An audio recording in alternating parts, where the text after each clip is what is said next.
Ongoing na po ang tryouts para sa basketball team na binubuo ni pambansang kamao Manny Pacquiao sa PBA o ang Philippine Basketball Association. Kanina mahigit 30 players na ang nagpakitang gilas kay Pacquiao. Live mula sa Cainta sa Rizal, may report si Mark Zambrano. Mark. Jessica, hands-on nga at tutok na tutok si Representative Manny Pacquiao sa mga tryouts ng mga players na maaaring kunin ng kanyang kupunan sa darating na PBA Dispersal Draft. Hindi na nag-aksaya ng panahon si Representative Manny Pacquiao sa kanyang pagdating sa court ng Santa Lucia East Grand Mall sa Cainta. Tinanggalan niya ang Amerikana at agad na sinubaybayan ang galaw ng mahigit 30 player na sumali sa tryouts. Todo bantay sa sunod-sunod na scrimmage si Representative Pacquiao at tuwing may makikitang maganda sa laro ng sinumang player, agad na kinukonsulta ang kanyang coaching staff. Dito kasi makikita ng coaching staff kung sino mga players ang nasa kondisyon at maaaring kunin sa dispersal draft. Ngayon pa lang ay alam na ni Manny kung anong klaseng player at anong klaseng team ang kanyang gustong buuin. Yung mabilis, yung hindi tatamad-tamad bumaba at magdepensa. Hinahanap ng depensa, yung skill nila. Kailangan natin. Sa Hulyo, dadaan ang lahat ng rookie aspirants at free agents sa dispersal draft kung saan bibigyang prioridad ang mga expansion teams kasama ang Kia Motors sa huling 3 picks sa first round ng draft. Sa bagong napagkasunduan ng PBA, magiging available para sa mga expansion teams ang mga sobrang players sa lineup ng 10 active teams sa PBA. Nakikipag-usap pa rin ng Kia Motors sa PBA tungkol sa pagsama kay Pacquiao sa kanilang lineup bilang playing coach, bagay na kinumpirma ni Pacquiao. Ayon sa PBA, kailangan pa rin dumaan sa rookie draft si Pacquiao kung nais niyang maglaro sa PBA. Binigay naman ng lahat ng mga players ang kanilang makakaya sa tryouts. Ang mga players na sumama sa tryout, talagang desididong makasama sa team na maaaring pamunuan ng pambansang kamao. Baller's dream talaga makapasok sa PBA. Tsaka hindi na rin ako masyadong sinasabing bata. Tsaka kilala ko naman din si sistema ni Congressman Pacquiao. Naglaro na rin ako sa team niya several years ago. 2 to 3 years yata. If ever, anong madadala mo sa team? Siguro yung hustle. Defense, hustle. Yun yung madadala ko sa team. Jessica, bukas ay magkakaroon ng pangalawang round ng tryouts para din dito sa mga players at sa darating na Miyerkules ay magkakaroon ng full training kung saan ayon kay Manny Pacquiao ay masusubukan ng husto ang tibay at lakas ng mga players na nais maging bahagi ng kanyang kupunan sa PBA. Jessica? Mark, ang pagkakaintindi ko, hindi ko alam kung tama. Kung gusto niyang maglaro, yun kailangan niyang dumaan sa rookie draft. Pero there's no stopping him, meron ba, sa pagbubuo ng sarili niyang team and from coaching? Jessica, tama ka doon. Ang sinabi lang ng PBA and they were very strict about this, kung gustong maglaro ni Manny Pacquiao ng kahit 1 minuto sa PBA, ay kailangan niyang dumaan sa rookie draft kasama ng ibang rookies. Pero tulad nga nung sinabi ni Manny Pacquiao ay wag munang pangunahan yung kanyang kapabilidad.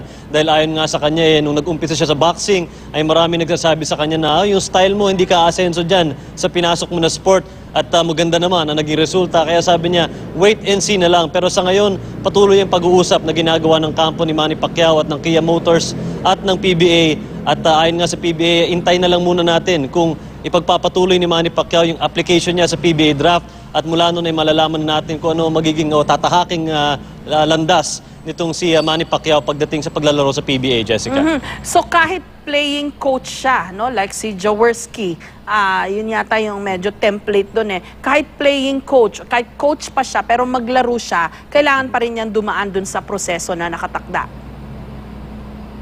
Yun ang pinag-uusapan ngayon ng panig ni Manny Pacquiao at ng PBA. Kasi meron silang sinasabi na maaaring gawing paraan na pwede na siyang i-direct hire nitong Kia Motors bilang playing coach. Pero ayon sa PBA, as long as maglalaro ka sa PBA, kailangan dumaan ka sa rookie draft.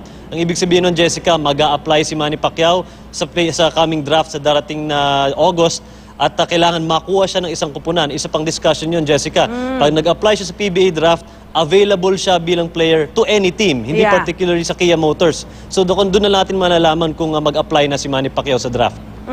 Pero as of now, sa nakita mo kanina, mukhang desidido siyang bumuo ng team.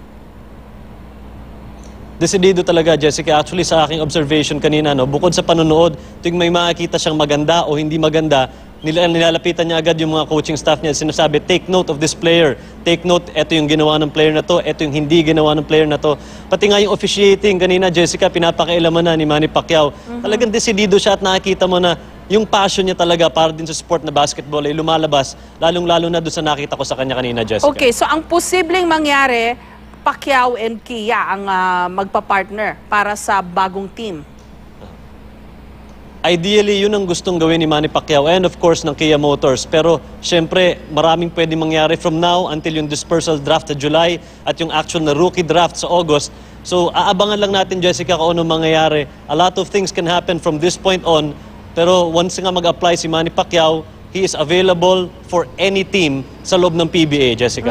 Pero ano ba yung proseso kasi bago magkaroon ng bagong team sa PBA, Mark? I-orient mo nga ako. Sa PBA kasi, Jessica, for example, itong Kia Motors, lalapitin nila ang PBA at sasabihin nila that we want to form a team.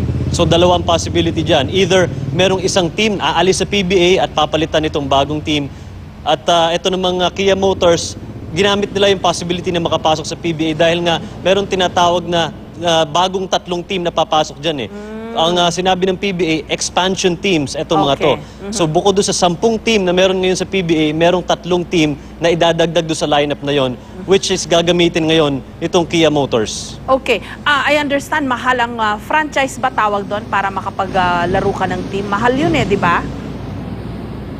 Mahal yun, Jessica, and actually maraming pag-uusap na gagawin dyan. Dahil nga itong PBA, as an organization, Jessica, kung ayaw nilang ipasok isang team na to, base nga sa pag-uusap nila, if it doesn't appeal to the league, it will take a lot of talks bago makapasok nga. Pero sa ganda nga ng performance ngayon itong PBA at dahil nga dito sa 3 expansion teams na pinayagang pumasok dito sa liga sa darating na 2014-2015 PBA season, ay magkakaroon ng pagkakataon itong Kia Motors at 2 pang expansion team na sumali dito sa liga, Jessica. So a lot of things can happen from now until yung draft nga sa August at yung pagbubukas ng 2014 season sa October, Jessica. Well, hindi rin naman maide-deny na may dagdag excitement na bit-bit itong si Pacquiao. Lalo na mag-iiba siya ng larangan ngayon, no? From boxing to basketball. Maraming salamat sa iyo, Mark Zambrano.